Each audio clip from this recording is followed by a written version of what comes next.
आज हम जिस केस की तह तक जा रहे हैं वो कानपुर से है। और इसकी जो बात मुझे सबसे ज्यादा परेशान कर रही है वो सिर्फ अपराध की भयावहता नहीं है, बल्कि उसकी टाइमलाइन है।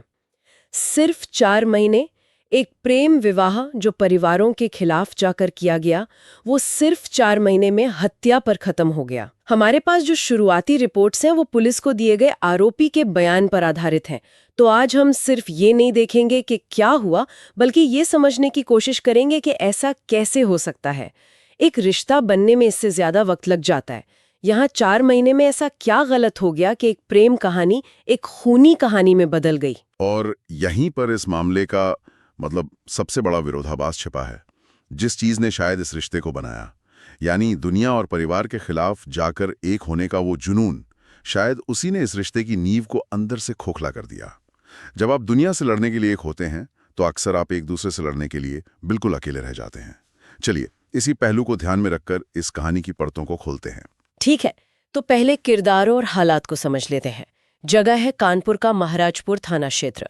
मुख्य आरोपी है 22 साल का सचिन सिंह भदौरिया, जो पेशे से एक ऑटो चालक है, और पीड़िता है उसकी 22 साल की पत्नी श्वेता सिंह। दोनों की उम्र सिर्फ 22 साल। हाँ, और उम्र का ये आंकड़ा बहुत कुछ कहता है। 22 साल की उम्र मतलब जुनून की उम्र होती है, बड़े बड़े फैसले लेने की उम्र होती है। लेकिन ये जरूरी नहीं कि उस उम्र में उन फैसलों के नतीजों को संभालने की समझदारी और परिपक्वता भी हो। बिल्कुल। यहाँ दो युवा लोगों ने परिवार की मर्जी के बिना शादी करने जैसा एक बहुत बड़ा और साहसी कदम उठाया, लेकिन शायद वे उस कदम के बाद आने वाले दबाव के लिए तैयार नहीं थे। सही बात है। और ये कोई अरेंज मैरिज नहीं थी जहां दो परिवार शामिल होते हैं। ये एक प्रेम विवाह था। रिपोर्ट साफ कहती हैं कि उन्होंने अपने परिवारों से बगावत करके ये रिश्ता जोड़ा था। इसका मतलब है कि उनके पास वो सपोर्ट सिस्टम नहीं था जो आमतौर पर एक नए शादीशुदा जोड़े के पास होता है। ये बैकग्राउंड जानना बहुत जरूरी है। जब कोई परिवार आपके रिश्ते को मंजूरी नहीं देता तो वो सिर्फ भावनात्मक सहारा ही नहीं हटाता, बल्कि एक सामाजिक और आर्थिक सुरक्षा कवच भी हटा लेता है। अब ये दोनों, सचिन और श्वेता, एक द्वीप की तरह थे। उनकी अपनी एक अलग दुनिया, जिसमें सहारा देने के लिए सिर्फ वो एक दूसरे के लिए थे। ऐसी स्थिति में एक दूसरे से उम्मीदें बहुत ज्यादा बढ़ जाती हैं और जरा सी भी दरार बहुत बड़ी खाई लगने लगती है। चालक है कानपुर जैसे शहर में एक नया घर बसाना, किराया देना, घर चलाना, वो भी बिना किसी पारिवारिक मदद के, ये अपने आप में एक बहुत बड़ा संघर्ष है। बिल्कुल। ये रोज का आर्थिक तनाव अच्छे अच्छे रिश्तों को परख लेता है। और ये आर्थिक तंगी तब और बढ़ जाती है जब आप समाज से कटे हुए हों। हाँ। आप किसी से मदद नहीं मांग सकते, हर छोटी जरूरत एक बड़ी चुनौती बन जाती है। हाँ। तो हमारे सामने तस्वीर क्या बन रही है? दो युवा लोग, जुनून में लिया गया शादी का फैसला, परिवार का जीरो सपोर्ट और शायद पैसों की तंगी। हाँ। ये सब मिलकर एक प्रेशर कुकर जैसी स्थिति बना रहे थे जिसमें बस एक चिंगारी की जरूरत थी। तो अब उस चिंगारी पे आते हैं। हाँ। वो कौन सी एक वजह थी जिसने इस कहानी को एक खूनी मोड़ दे दिया? और सूत्रों के मुताबिक वो वजह एक शब्द है, शक। सचिन को अपनी पत्नी श्वेता के चरित्र पर शक था। पुलिस को दिए अपने बयान में सचिन ने यही दावा किया है।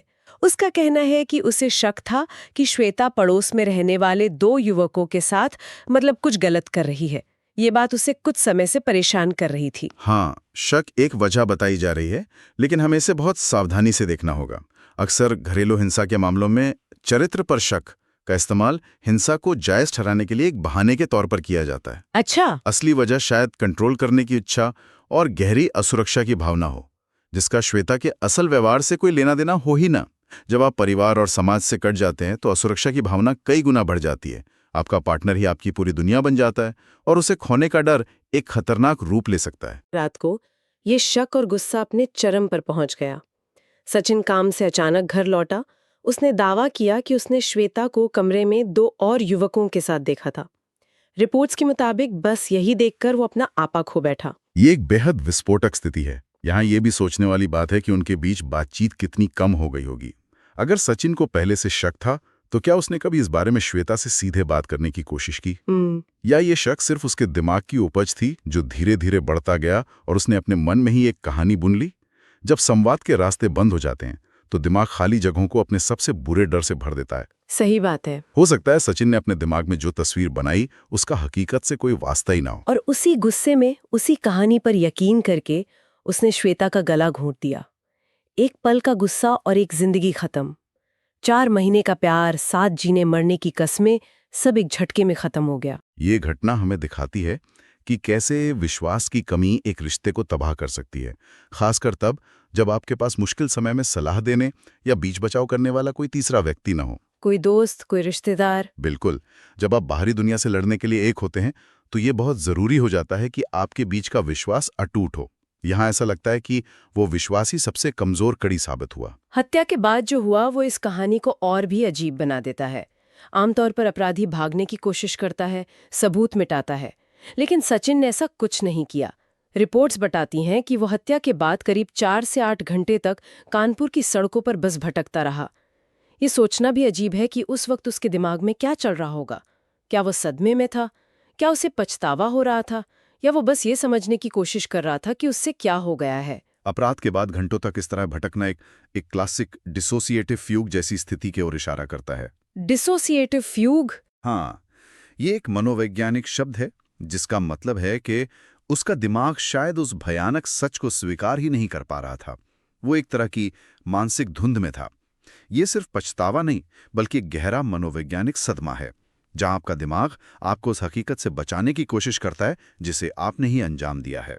मतलब एक तरह का शॉक। एग्जैक्टली। वो 4 से 8 घंटे शायद उसके लिए आत्ममंथन का नहीं, बल्कि मानसिक टूटन का समय रहा होगा। और इस भटकाव के बाद उसने एक और हैरान करने वाला काम किया। वो खुद महाराजपुर पुलिस थाने गया और आत्मसमर्पण कर दिया। उसने पुलिस के सामने अपना जुर्म कबूल कर लिया। बिल्कुल। और उसका ये आत्मसमर्पण इस केस को पुलिस के लिए एक सुलझी हुई गुत्थी जैसा बना देता है। अब सवाल ये नहीं है कि हत्या किसने की, क्योंकि आरोपी खुद सामने है। हाँ, ये तो तय है। अब असली सवाल ये है कि आरोपी के दावों में कितनी सच्चाई है। क्या वाकई वहां कोई और मौजूद था, जैसा वो कह रहा है, या ये सिर्फ उसके शक की उपज थी जिसे वो अब अपने बचाव में इस्तेमाल कर रहा है। एक और बात जो रिपोर्ट में है और जिस पर ध्यान देना चाहिए, वो है शव को कंबल में लपेटना। हाँ, ये भी मेंशन है। अक्सर ये क्या दिखाता है?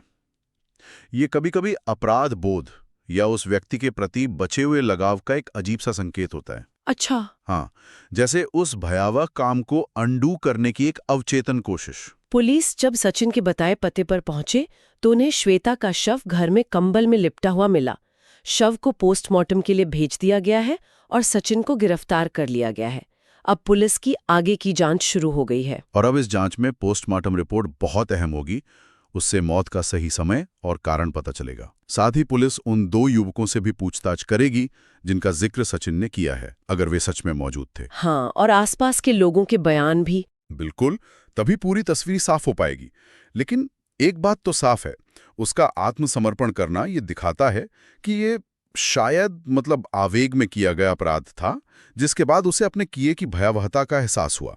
तो जब हम इन सभी कड़ियों को एक साथ जोड़ते हैं तो एक बहुत ही दुखद तस्वीर उभरती है। एक घरेलू विवाद जिसकी जड़ में असुरक्षा, शक और बाहरी दबाव थे, और जिसका अंत एक 22 साल की लड़की की हत्या में हुआ। एक प्रेम विवाह जिस सामाजिक बंधनों को तोड़कर शुरू हुआ था, वो आपसी विश्वास की कमी के कारण इतनी बेरहमी से टूट गया। ये मामला सिर्फ एक अपराध की कहानी से कहीं ज्यादा है। ये हमें उन सामाजिक दबावों के बारे में बताता है जो एक नए रिश्ते पर पड़ते हैं, खासकर ऐसे रिश्ते पर जो परिवार की सहमति के बिना बना हो। और ये हमें इस विरोधाभास पर सोचने को मजबूर करता है कि जिस बगावत ने उन्हें मिलाया, उसी ने उन्हें इतना अकेला कर दिया कि वे अपनी अंदरूनी लड़ाइयों से लड़ नहीं पाए।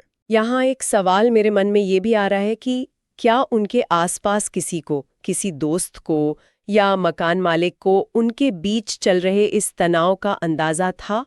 क्या किसी ने बीच बचाव करने की कोशिश की, या वे अपने इस संघर्ष में वाकई पूरी तरह अकेले थे? ये बहुत अच्छा सवाल है। अक्सर ऐसे जोड़े जो परिवार से कट जाते हैं, वे समाज से भी अलग थलग पड़ जाते हैं। वे अपनी परेशानियां किसी से बताने में हिचकिचाते हैं, क्योंकि उन्हें डर लगता है कि लोग कहेंगे, हमने तो पहले ही कहा था, ये रिश्ता नहीं चलेगा। हाँ, ये तो होता है। ये अकेलापन उनके मानसिक स्वास्थ्य पर बहुत गहरा असर डालता है और छोटी छोटी समस्याओं को भी एक विकराल रूप दे देता है। शायद अगर कोई होता जिससे सचिन या श्वेता बात कर पाते तो ये कहानी कुछ और होती। आज की ये पड़ताल हमें एक परेशान करने वाले सच के सामने लाकर खड़ा करती है कि कैसे प्यार और भरोसे पर बना रिश्ता शक और गुस्से की आग में जलकर राख हो सकता है। सिर्फ 4 महीनों में एक प्रेम कहानी का इस तरह एक अपराध कथा में बदलना बहुत ही दुखद और चौंकाने वाला है। और यह हमें एक जरूरी सवाल पर सोचने के लिए छोड़ जाता है। जब कोई रिश्ता दुनिया से लड़कर बनाया जाता है, तो क्या उसके अंदरूनी संघर्षों से लड़ने की क्षमता कम हो जाती है? जब बाहरी समर्थन प्रणाली यानी परिवार और समाज का सुरक्षा कवच हटा दिया जाता है, तो क्या रिश्ते का ढांचा इतना कमजोर हो जाता है कि शक जैसी एक छोटी सी दरार भी उसे पूरी तरह से ढहा सकती है? ये एक ऐसा विचार है जिस पर गहराई से सोचना